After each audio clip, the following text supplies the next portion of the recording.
just a little quick update video. So the computer is sitting back there, by the way. I'm doing this VHDL6526 project, and I come to a point where I'm thinking, well, to give you a reference, I am now at the stage where I'm going to show some VHDL coding, and I feel like I'm going to scare away people. So if I have like 30-45 minutes of just VHDL, I don't want to sound snarky or anything, but there's a lot of channels out there that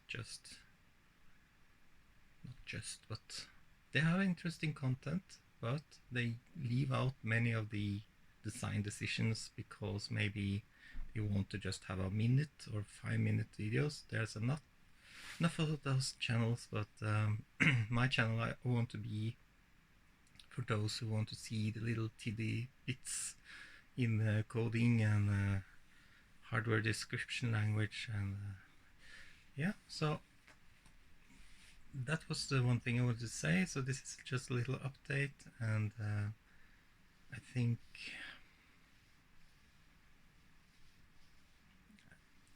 I also have some soldering videos, and I have 2 hours of VHL without sounds. I have to put the sound on.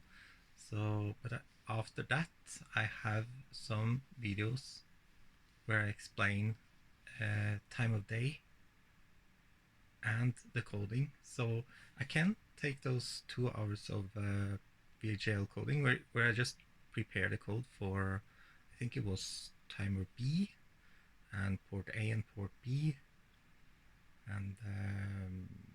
and put that in like a bonus video maybe. So it would be a nightmare to skim that down to something that I can present.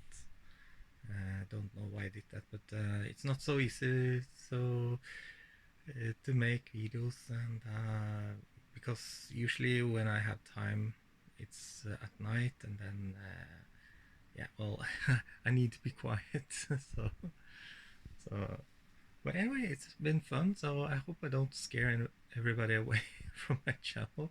That's the feeling I have now. So, but at the same time, I have taken this standpoint where I don't want to be that channel that has 1 minute of extremely interesting stuff, but none of the details. So I hope that's fine. So, but now I said it, now I'm gonna do it. So that's what I'm gonna do. So yeah, so the update is that I have gotten most of the tests to run and pass on the real hardware, and then I went to the FPGA code.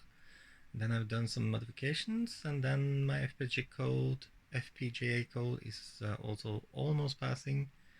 There's some AM PM stuff not working. 2 nights ago I spent like several hours to figure out why a read latch didn't get latched, because when you read the time of day, you have to start with the hour, then you read a minute, then you read the seconds, because you can only read 8 bits at a time. But when you do that, there's always a risk of the timer like rolling over to the next second or 10th while you're reading. The worst is when you have a carry, such that all the numbers change. But that's why you have this latch, and this latch wasn't working. So I was thinking to myself, what is wrong here? And very classic, there was 2 mistakes. And since I had 2 mistakes, I had fixed the most worst mistake, and it didn't work, so I put it back again. And then I was back to 2 mistakes without knowing, and then I fixed the first one, and then the second one, or the other way. But so the day after, it was so simple to fix. It was just a read line and read write and chip select, and you have to have like sample on a falling edge, because I thought all reads had to be on rising edge, but that's not how you read from a chip.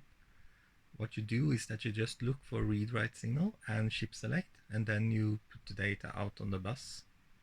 and you don't look at the clock at all, because if you look at the clock, then it's too late.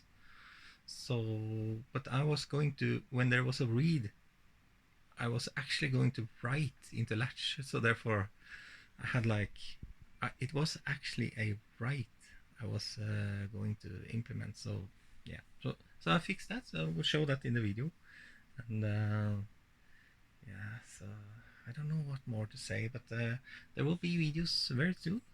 Just need to edit them, and more things that's missing. Well, there's this AM PM thing, which I think is really daft. It's like noon, some strange thing in the CIA. If you put 12 a.m., it just translated to 12 p.m. or something. Really weird. So there's some translations that are really, really strange in the chip. So I will just try to mimic all the weird things that's going on in the chip, and then yeah.